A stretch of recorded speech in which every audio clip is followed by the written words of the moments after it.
So we are at the Apple Store in Sandton for the launch of my book that I co-wrote with Ubongi called Meeting Your Power. I think it was important for me to write the book because I felt like I needed to respond to all the emails, the DMs that I had been getting from women, but also this was inspired by my journey on It Takes a Village with the girls. I just wanted to speak to women. I mean, I get a lot of emails from women that want to know how they can heal themselves from either heartbreak, loss, women who want to know how they can work on themselves, even if it's like weight loss. And what this book does is it puts the responsibility of all these things back in the person's hand. So it's just about realizing that you have the power to do all the things that you want to achieve in your life. You just need to start doing the work. Well, I mean, a lot of the things that I wrote about in the book are things that I truly believe in, but the one thing that kept coming to my mind and that was, I guess, maybe reassured by this process is that everything happens for a reason. Nothing just happens, and things happen so that we can grow. Nothing happens so that you can die and fall and die. It happens so that you can grow. It's about how you interpret things, because the same experience that happens to me can happen to the next person, but we could interpret it differently. So everything happens for a reason, but whatever happens, you can overcome. Whatever happens, you have the power to live through it. And if you are alive, I guess your survival rate is 100%.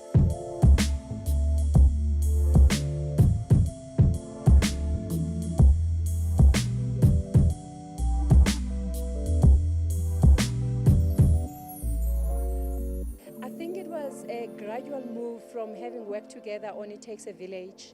What we pick up, there were a lot of similarities in terms of our values, who we are and what we aspire to be, and what are the conversations that we like having. So one of the things that we picked up is that some of the challenges that women in Townhouse are experiencing were similar to some that we've experienced, like body image.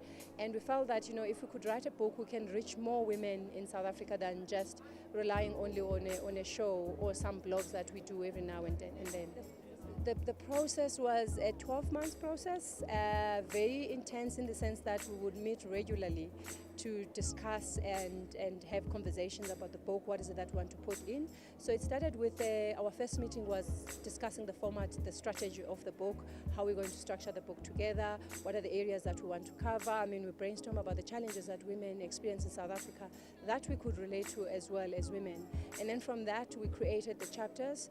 And from then on, the wheel started rolling in terms of writing chapter 1. But in each chapter, we would sit and have a conversation and connect about what is the message that we want to send, what are the experiences that come from our backgrounds that will be useful to share with the readers.